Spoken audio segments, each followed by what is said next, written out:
యోహాను సువార్త 6వ అధ్యాయం 66 వచనాన్ని ఒక్కసారిగా నీవు చూడు. అప్పటి నుండి ఆయన శిష్యులలో అనేకులు వెనుక తీసి మరి ఎన్నడూ కూడా ఆయనను వెంబడింపలేదు. చూడండి, ఆయన శిష్యులలో అనేకులు అప్పటి నుండి వారు వెనక్కి తీసేశారు. అప్పటి వరకు దేవునితో నడిచారు. వెనక్కి వచ్చిన వారు ఇంకెప్పుడు కానీ ఆయనతో కలిసి నడిచిన పరిస్థితులు అక్కడ కనబడలేదు. అమ్మా, ఏ అధ్యాయం? వచనం 3 కలిపితే 666. ఇది ప్రపంచ నియంత యొక్క సంఖ్య. ఇది ప్రపంచ నియంత సంఖ్య. అది ప్రకటన గ్రంథంలో రాస్తాడు. అది 666వ సంఖ్య. 7 ఏళ్ల శ్రమకాలములో వాడు అమల్లోనికి తేవడం జరుగుతుంది.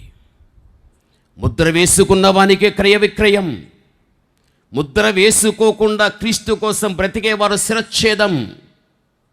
అది బైబిలే చెప్పేస్తూ ఉంది. ఆ సబ్జెక్ట్ అలా ఉండిపోనివ్వండి. అయితే ఇక్కడ ఎవరైతే గాన ప్రభువుని వెంబడిస్తూ శిష్యులు మళ్ళీ వెనక్కి వచ్చేసిన తర్వాత మళ్ళీ ఇంకెప్పుడు కూడా ఆయన వెంబడించలేదు అని బైబిల్ చెబుతుంది. జీవితంలో ఎప్పుడు కానీ వెనక్కి రావడం అనేటువంటిది నీ జీవితంలో జరగకూడదు. నీ జీవితంలో జరగకూడదు. ఎప్పుడు కూడా నీ అడుగు ముందుకు వేసుకుంటేనే నువ్వు ముందుకు వెళ్ళిపోవాలి. దేవుడు అదే మనకి తెలియపరుస్తున్నాడు. అందుకు బైబిల్ ఏం చెబుతుందో తెలుసా? పరమగీతం 1వ అధ్యాయం 8వ వచనాన్ని మనము చూడగలిగితే బైబిల్ ఈ విధంగా చెబుతుంది. పరమగీతం 1:8 చదువుకుందాం. నారీమణి సుందరి, అది నీకు తెలియకపోయేనా? మందల అడుగు జాడలను బట్టి నీవు పొమ్ము. చాలు తల్లి. నారీమణి, ఓ సుందరి, మందల అడుగు జాడలను బట్టి నీవు పొమ్ము.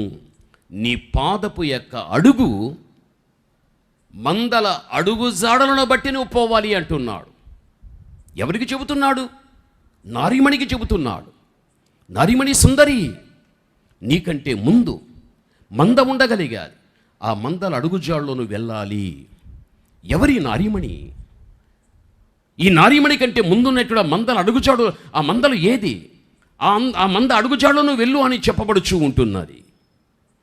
నీవు చూడు, దేవుడైన యెహోవా ఈ సృష్టినంతా కూడా 5 దినాల్లో తన నోటి మాటతో చేశాడు. భూమి కలుగునుగాక, సముద్రము కలుగునుగాక, చరరాశులు కలుగునుగాక, ఆకాశం కలుగునుగాక, అందు సూర్య చంద్ర నక్షత్రములు కలుగునుగాక. అనగా మానవ కంటి కనుచూపు మేర కనిపించే ఈ విశ్వంలో ఉన్నదంతా కూడా కేవలం దేవుని నోటి మాట ద్వారానే 5 రోజుల్లో కూడా కరిగిపోయాది. 6వ రోజున దేవుడు మట్టి తీర్చి తన స్వహస్తముల చేతనే తన పోలికలోనే మనిషిని నిర్మించి వానికి ప్రాణం పోయగా వాడు జీవించే వ్యక్తి అయ్యాడు. ఒంటరితనం మంచిది కాదనుకున్నాడు. గాఢనిద్ర ఇచ్చాడు, ప్రక్కన గాయం చేశాడు, మాంసము ఎముక తీశాడు, స్త్రీనిగా తయారు చేశాడు, గాయాన్ని కట్టాడు, వాని నిద్ర నుంచి లేపాడు. లేచిన వెంటనే నా ఎముకలో ఎముక, నా మాంసములో మాంసం, నాలో నుండి తీయబడితేవి కాబట్టి నీవెవరు? నారీ. పరమగీతములో నారీమణి, ఇక్కడేమో నారీ. ఎందుకు ఆదాము అక్కడ నారీ అన్నాడు?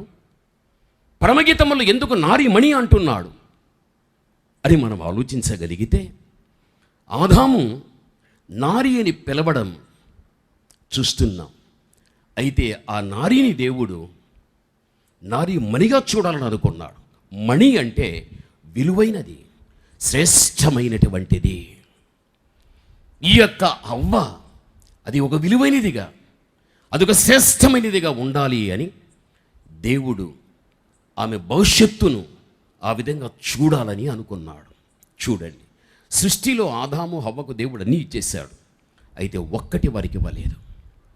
ఆదాము హవ్వకు దేవుడు అన్నీ ఇచ్చాడు, వారికి ఒక్కటి ఇవ్వలేదు. ఆదాముకు హవ్వకు ఏది ఇవ్వలేదు అంటే వారి నివసించటానికి దేవుడు ఇల్లు వారికి ఇవ్వలేదు. మాటతో సృష్టి అంతా కలిగినప్పుడు వీరిద్దరికి మంచి భవనము కలుగునుగా కంటే కలగదా? దేవుడు ఇల్లు ఇవ్వలేదు వాళ్ళకి. దేవుడు వాళ్ళకి ఇల్లు ఇవ్వకపోవడంలో దేవుని ఉద్దేశం ఏంటి తెలుసా? అది తూర్పు దిశ. ఒక చక్కని తోట వేశాడు. ఓ ఆదామా హవ్వ, మీరు నివసించటానికి మీ నివాస స్థలం ఈ తోట.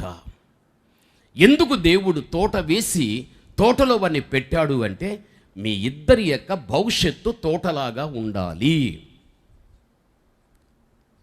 తోటను వారికి మాదిరిగా పెట్టాడు. దాన్ని చూస్తూ మీ భవిష్యత్తు తోటలాగా ఉండాలి. తోటలో చెట్లుంటాయి, చక్కని ఫలాలు ఇస్తాయి, పరిమళాన్ని వెదజల్లేటువంటి చక్కని పుష్పములు ఉంటాయి. మీ జీవితం పరిమళించేదిగా, మీ జీవితం ఫలించేదిగా ఉండాలి. ఒక చెట్టు తోటలో బ్రతికి ఉంటుంది, ఎదిగి ఉంటుంది, ఫలమిస్తుంది. ఆదామా, ఓ హవ్వ, తోటలోని చెట్టులాగా నాలోనే బ్రతకాలి, నాలోనే ఎదగాలి, నాలోనే మీరు ఫలించాలి. అది వారి పట్ల దేవుని సంకల్పం. అది చూడాలని దేవుడు ఎదురు చూశాడు. అయితే సాతానుడు సర్పరూపములో వచ్చి అవ్వను శోధించి చిట్ట చివరికి దేవునిలో బ్రతకక, ఎదగక, ఫలించలేక నారీ అని పిలువబడినది నారీతోనే తన జీవితాన్ని ముగించుకున్నది. మనీలోనికి వెళ్ళలేదు, విలువైన శ్రేష్టమైన జీవితంలోనికి వెళ్ళలేదు, ఆజ్ఞను అతిక్రమించేసాది. వారి నుండి సంతతి ఉత్పత్తి అయ్యాలి, లోకమంతా నిండుకోగలిగాది. చెడిపోయిన జనాంగాన్ని సంరక్షించటానికి విశ్వ ప్రయత్నములు దేవుడు చేశాడు. చూడవలసిన ప్రవర్తన మనుషుల్లో చూడలేని పరిస్థితులలో యేసుక్రీస్తు ప్రభుల వారి దైవత్వముని విడిచిపెట్టి, దివిని విడిచిపెట్టి భూమికి వచ్చి ఆయన శిలువ సింహాసనం మీదకి వెళ్ళి అక్కడ తన ప్రాణాన్ని పెట్టి ఆయన సంఘాన్ని సంపాదించగలిగాడు. అది అపోస్తల కార్యం 20వ అధ్యాయం 28లో మీరు అమిదర చదువుకొనండి. దేవుడు తన స్వరక్తం ఇచ్చి సంపాదించిన సంఘం బైబిల్ చెబుతుంది. ఈరోజు మన యొక్క ఇమ్మానుయేలు యొక్క బ్యాప్టిస్ట్ యొక్క సంఘం దేవుడు స్థాపించింది. అనగా దేవుడు ప్రాణము పెట్టగా సంఘం స్థాపించబడగలిగారు. ఇప్పుడు ఆ సంఘం నారీమణిగా పిలువబడుతూ ఉంది. నారీమణిగా మీకు తెలుసు బాగా. ఆయన తన విలువైన రక్తాన్ని పెట్టి మనల్ని ఏం చేశాడు పాస్టర్ గారు? కొన్నాడు. విలువైన రక్తాన్ని పెట్టి, రక్తంలో ప్రాణం ఉంది, విలువైన తన ప్రాణాన్ని పెట్టి దేవుడు కొన్నాడు సంఘం. అందుకే సంఘం ఇప్పుడు విలువైనది. నారీమణి, మణి అంటే శ్రేష్టమైంది, విలువైంది. విలువైన క్రీస్తు ప్రభు తన రక్తాన్ని పెట్టి సంఘాన్ని కొన్నాడు కాబట్టి సంఘం విలువైనది, శ్రేష్టమైంది. అది నారీమణిగా పిలువబడేటువంటిది. ఈ నారీమణి అని పిలువబడేటువంటి ప్రపంచవ్యాప్తంగా స్థాపించబడినటువంటి సంఘములకు దేవుడు చెప్పే మాట, ఏ నారీమణి, నీవు మందల అడుగుజాలను బట్టి వెళ్ళిపో. మందల అడుగుజాళ్ళు ఏంటి? మనకంటే ముందు ఒక మంద ఉంది. ఆ మంద ఏ అడుగులు వేస్తూ వెళ్ళిందో ఈరోజు నారీమణిని పిలువబడేటువంటి సంఘములో ఉన్న మీరు కూడా దాన్ని అడుగుజాళ్ళలో బట్టి వెళ్ళండి. ఇది ఆ మంద. అపోస్తల కార్యం 7వ అధ్యాయం 38వ వచనాన్ని మనం చూడగలిగితే మనకంటే ముందున్న ఆ మంద ఏదో. అపోస్తల కార్యం 7:38 నీవు చూడు. బైబిల్ ఈ విధంగా చెబుతుంది. పర్వతం మీద తనతో మాట్లాడిన దేవదూతతోను మన పితరులతోను అరణ్యములో ఉన్నటువంటి సంఘమందు ఉండి మనకివ్వటానికి జీవవాక్యములను తీసుకున్న వాడు ఇతడే. జీవవాక్యాన్ని తీసుకున్నవాడు ఇతడే. చూడండి, అపోస్తల కార్యం 7:38లో అరణ్యం, అక్కడ ఒక సంఘం. సీనాయి పర్వతం మీద దేవుడు పదాజ్ఞలు ఇచ్చాడు, అదే జీవవాక్యం. ఆ వాక్యాన్ని మోషే దేవుని దగ్గర తీసుకుని అరణ్యములో ఒక సంఘంగా ఉన్నటువంటి ఇశ్రాయేలులకు ఇవ్వగా అనేక మంది వ్యక్తులు ఆ జీవవాక్యాన్ని తీసుకుని విధేయత కలిగి నడవగలిగారు. అయితే వీరి నడక, వీరి అడుగు, వీరి ప్రయాణం ఎలా ఉండగలిగాది అంటే పట్ట పగటి కాలమందు దేవుడు మేఘస్తంభములో దిగి వచ్చేశాడు, రాత్రికాల సమయం అగ్నిస్తంభములో దేవుడు దిగి వచ్చేశాడు. వారి ముందుకు దిగి వచ్చి దేవుడు నడవగా వెనుకున్న వారిని నడిపించగలిగాడు. అది అనేక మంది వ్యక్తులు తమ ముందున్నటువంటి దేవుని యొక్క అడుగులో వారు అడుగు వేసుకుంటూ వెళ్ళకుండా తాము విడిచిపెట్టిన ఐగుప్తిని జ్ఞాపకము తెచ్చుకున్నారు. కాబట్టే ప్రయాణము సాగలేక ఆగిపోయి చెట్లలోని ఆకుల వలె రాలిపోయి శవాలై నేల మీద పడిపోగలిగారు. అయితే అదే ప్రజలలో ఎవరైతే తమ ముందుకు వచ్చినటువంటి దేవుడు నడవగా ఆ దేవుని యొక్క అడుగులు వేసుకుంటూ వెళ్ళగా వారి ప్రయాణ విధానం చక్కగా, సవ్యంగా, సాఫీగా, సమాధాన సంబంధంగా ముందుకు వెళ్ళి వాగ్దాన భూమిలో వారు అడుగు పెట్టగలిగారు. అందుకే ఓ నారీమణి, ప్రాణాన్ని పెట్టి సంపాదించిన సంఘంతో చెబుతున్నాడు, మందల అడుగుజాలను బట్టి నీ వెళ్ళిపో. ఇజ్రాయేలు ప్రజలు 40 ఏండ్లు పగటి కాలమందు రాత్రి కాలమందు మేఘములు అగ్నిలో దిగివచ్చిన దేవుడు నడిచేటప్పుడు వెనుకున్న వారు వారి అడుగును ఆయన అడుగులో వేస్తూ వాగ్దాన భూమిని చేరుకున్నారు. నారీమణి, నీవు కూడా అదే రీతిగా ఆ మంద అడుగు జాలను బట్టి నీవు కూడా పో. ఈరోజు మనం ఎలా పోతున్నాం? మన అడుగు ఏదై ఉంది? మన ప్రయాణం ఏదై ఉంది? ఒక్కసారి ఆలోచించు. ఎక్కడైనా తప్పుటడుగు మనం వేస్తున్నామా? చెడు మార్గము గుండా ప్రయాణం చేస్తున్నామా? వేస్తున్నామని మనస్సాక్షి గద్దించి కూడా ఒకవేళ మనం బ్రతుకుని దిద్దుకోకపోతే మనస్సాక్షిని చంపుకున్న వ్యక్తులం. మనస్సాక్షిని చంపుకుంటే మనిషి కాదు, మృగమే. అందుకే సర్ప సంతానమా యోహానన్నాడు. అందుకే యేసుక్రీస్తు హేరోదును నక్క అని చెప్పగలిగాడు. బైబిల్ మనిషిని పశువుని చెప్పింది. ఇదే బైబిల్ మనిషి కుక్క అని చెప్పింది. ఇదే బైబిల్ మనిషిని పంది అని చెప్పింది. బైబిల్ చెబుతుంది పందిని ఎంత శుభ్రం చేసినా కాపాడుకోదు, మళ్ళీ బురదలో పడుతుంది. దేవుని వాక్యము ద్వారా మనిషిని దేవుడు ఎంత ఉదకం చేసి పవిత్రతలోనికి నడిపించిన పవిత్రతను కాపాడుకోలేక పాప బురదలో పడిపోతున్నాడు. కాబట్టి వాడు పందే. కుక్క కడుపార తింటుంది, మళ్ళీ అది కక్కేస్తుంది, మళ్ళీ తింటుంది. ఎందుకు తెలుసా? అది మొదట తినేటప్పుడు చాలా రుచిగా ఉంటుంది.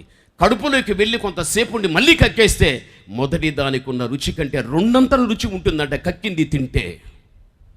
ఒకసారి మనుష్యుడు పాపాన్ని విడిచిపెట్టి ఇక నేను చేయనని కొంతకాలం ఉండి అదే పాపం చేస్తుంటే వీడు కుక్క కాక వీడు మనిషా? వీడు కుక్కే.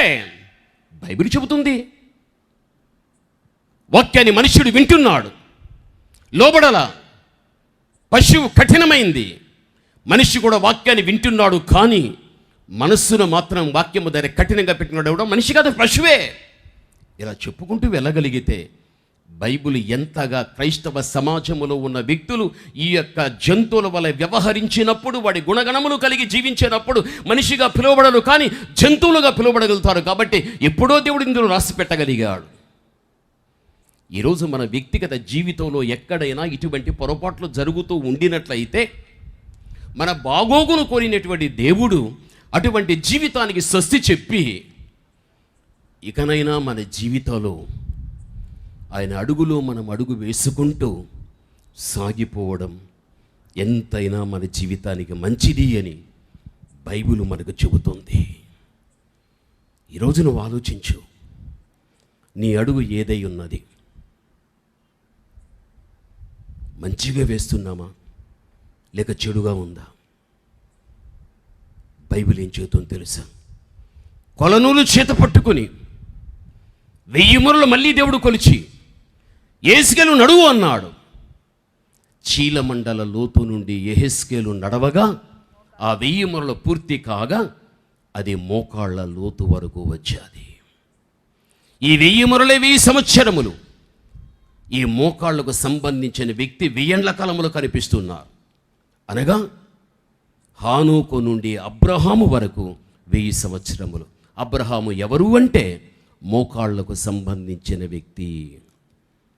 ప్రార్థిద్దాము పాస్త అనగలిగితే, ఒకవేళ ప్రార్థన చేసుకోవాలి అనే ప్రేరేపణ కలిగితే నీకు మొదట జ్ఞాపకం వచ్చేది మోకాళ్ళే.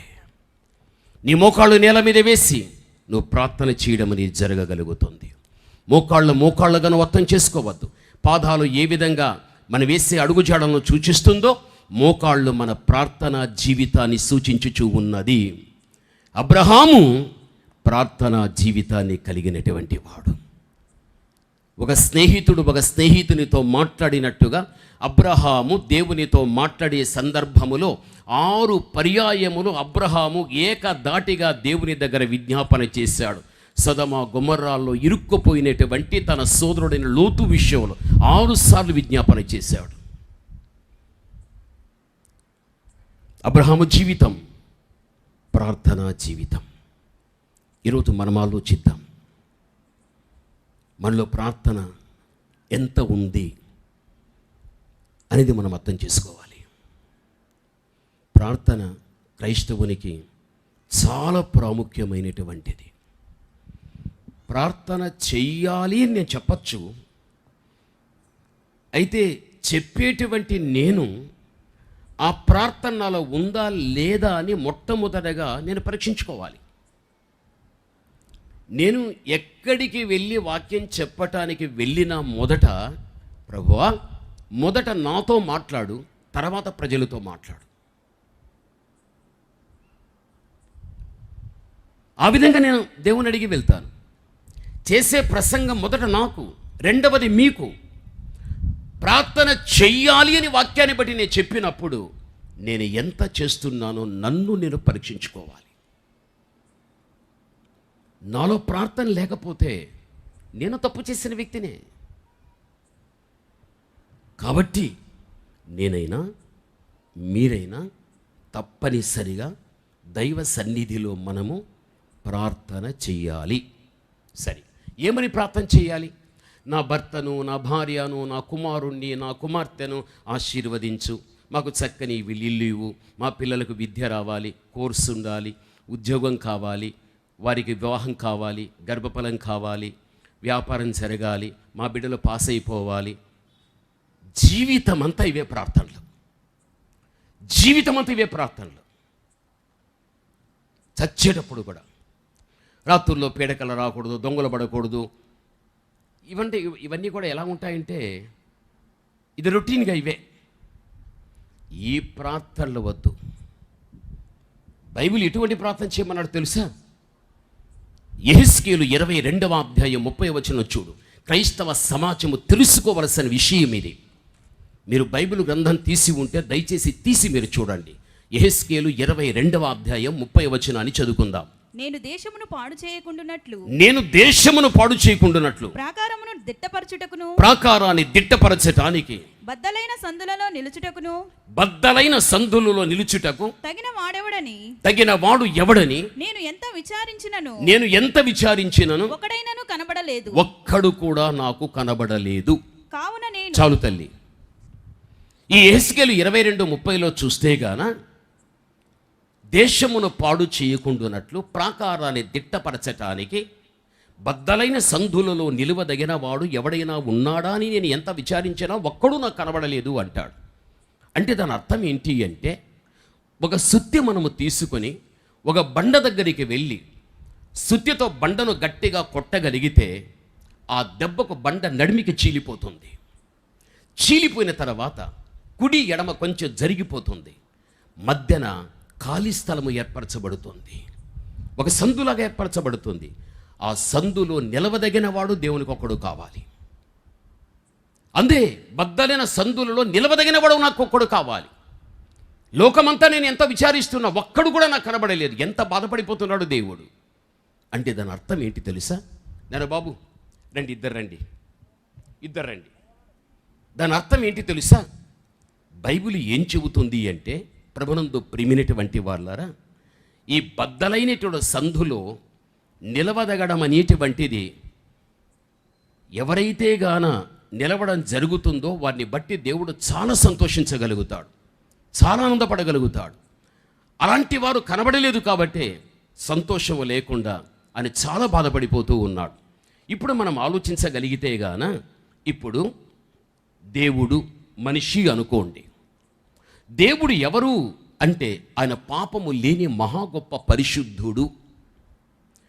ఈ మనుష్యుడు దేవుడు ఎటువంటి వాడై ఉంటున్నాడో నేను కూడా అటువంటి వాణిగా ఉండాలి అని పాపము లేని పరిశుద్ధుడుగా తను జీవించగలుగుతాడు. అప్పుడు దేవుడు ఈ వ్యక్తిని చూసి, ఈ వ్యక్తి నా వంటి జీవితం కలిగి ఉంటున్నాడని ఈ దేవుడు ఈ మనిషితో ఉంటాడు, ఈ మనిషి దేవునితో ఉంటాడు. ఎందుకు అంటే దేవుడు ఎటువంటి వాడై ఉన్నాడో మనుషుడు కూడా అటువంటి వాడై ఉంటున్నాడు. కాబట్టి దేవుడు ఈ వ్యక్తితో, ఈ వ్యక్తి దేవునితో జత, ఇద్దరు ఒకటిగానే ఉంటారు. ఇది చక్కగానే ఉంది. అయితే సంవత్సరములు గడిచే కొలది ఈ వ్యక్తి యొక్క జీవితంలోనికి పాపం చేయటానికి అవకాశం అనేది ఇవ్వడం జరుగుతుంది. పాపం ఎప్పుడైతే తనలోనికి వెళుతుందో అప్పటి వరకు ఉన్న పరిశుద్ధత వెళ్ళిపోతుంది. పాపం వచ్చిన వెంటనే మనిషి యొక్క పాపాన్ని చూచిన దేవుడు మనిషి పాపాన్ని బట్టి మనిషి నుండి దూరమైపోతాడు. మనిషి తన పాపాన్ని బట్టి దేవుని నుండి దూరమైపోతాడు. అప్పుడు ఇక్కడ ఖాళీ స్థలం. ఈ ఖాళీ స్థలములో ఒక్కడు మోకరించేవాడు కావాలి, ఒక్కడు కావాలి. మనిషి పాపం చేశాడు, దేవునికి దూరం అయ్యాడు. మనిషి పాపాన్ని బట్టి దేవుడు మనిషి నుండి దూరం అయిపోయాడు. ఇక్కడ ఖాళీ స్థలం. బద్దలైన సందులలో నిలువదగిన వాడు ఎవడైనా ఉన్నాడా? సుత్తెతో బండను కొడితే నడుమికి చీలి అలా జరిగిపోయి సందు ఏర్పరచబడుతుంది. అదే రీతిగానే పాపాన్ని బట్టి దేవునికి మనిషి దూరమయ్యాడు, మనిషి పాపాన్ని బట్టి మనిషికి దేవుడు దూరమయ్యాడు. ఈ దేవునికి మనిషికి మధ్య ఏర్పడిన స్థలమే సందు, ఖాళీ స్థలం. ఈ ఖాళీ స్థలములో ఒక భక్తుడు కావాలి, ఒక దైవజనుడు కావాలి, ఒక సంఘ పెద్ద కావాలి, ఒక సంఘ సభ్యుడు కావాలి. అది దేవుడు ఇష్టపడుతున్నాడు. ఎందుకు తెలుసా? ఓ దేవుడా, ఈ వ్యక్తి పాపం చేసింది వాస్తవమేనండి. అతని పాపాన్ని బట్టి మీ నుండి అతను దూరం అయిపోయాడు. అతని పాపాన్ని బట్టి అతని నుండి నువ్వు దూరం అయిపోయావు. దేవుడా, ఒక్కసారి నువ్వు క్షమిస్తావా? దేవుడా, ఈ వ్యక్తి యొక్క ఒక్క పాపాన్ని ఒక్కసారి నువ్వు క్షమిస్తావా? నువ్వు క్షమించు, అతన్ని మళ్ళీ రక్షించుకో, అతనికి మళ్ళీ మార్పును దయచేయి. ఏ పాపం చేత పట్టబడి ఉన్నాడో దాని నుంచి విడుదల తను పొందుకోవాలి అని ఈ వ్యక్తి విషయమై దేవుని దగ్గర ఒక వ్యక్తి ప్రార్థన చేసే వ్యక్తి కావాలి. నా వంటి సేవకులైనా, లేక సంఘంలో పెద్దలైనా, సభ్యులైనా ఇటువంటి ప్రార్థన దేవుడు కోరుకుంటున్నాడు. జీవితాంతము కూడా నీ ఇంటి పక్కన ఒక తాగుబోతుంటే నీ ఇంట్లోనే ఆ ప్రార్థన ఉంటుంది. కానీ నీ ఇంటి గోడ దాటి పలానా ఇంటిలో తాగుబోతున్నాడు తండ్రి, వారిని మార్చు అని ఎప్పుడైనా భార్య పిల్లలు ఉండి మరో పరిస్థితితో వ్యభిచారం చేసేటప్పుడు వాని స్థితి తెలిసి కూడా ఎప్పుడైనా నీ ఇంట్లో నుంచి ఆ వ్యక్తి వరకు కూడా నీ ప్రార్థన ప్రభావం వెళ్ళినైనా ఆ వ్యక్తి భార్య పిల్లలను వదిలిపెట్టి పాపములో ఉంటున్నాడు తండ్రి, వాడు ఆ వ్యభిచారాన్ని వదిలిపెట్టి తిరిగి తన భార్య పిల్లలతో రాని ఎప్పుడైనా వాని విషయంలో నువ్వు ప్రార్థన చేసావా? ఉపవసించావా? ఆ వ్యక్తి కోసం దేవుని దగ్గర సమయాన్ని నువ్వు ఇచ్చావా? ఇలాగ చెప్పగలిగితే భూమి మీద జీవించేటువంటి అనేక మంది వ్యక్తులు అనేకమైన పాపపు యొక్క నియమములతో పట్టబడిపోయి జీవించేటప్పుడు వారి మీద నీ ప్రార్థనా ప్రభావం పడిందా? దేవుడు అదే అంటాడు, బద్దలైన సందులలో నిలువదగిన వాడు ఒక్కడు నాకు కావాలయ్యా. అలాంటి వాడు ఎవడైనా ఉంటే నేను సంతోషిస్తా. ఎవడు లేడే, ఎంత విచారించినా ఎవడు లేడు. బాధే కదా, బాధే కదా. ఈరోజు నువ్వు ఆలోచించు. నీవు కేవలం నీ భర్త, నీ భార్య, నీ పిల్లలు, కేవలం నీ ప్రార్థన నీ వరకే ఉంటే అది స్వార్థంతో కూడిన ప్రార్థన, అది స్వార్థంతో కూడింది ప్రార్థన. అటువంటి ప్రార్థనలు కాదు. ఆ రోజున యోబును బిల్దదు, జోఫరు, ఎలిఫజు స్నేహితులు, బంధువులు బాధించారు, నొప్పించారు. అయితే బైబిల్ చెబుతుంది, యోబు తన స్నేహితుల నిమిత్తము ప్రార్థించగా దేవుడు అతనికి మళ్ళీ క్షేమస్థితిని ఇచ్చెను అని బైబిల్ చెబుతోంది.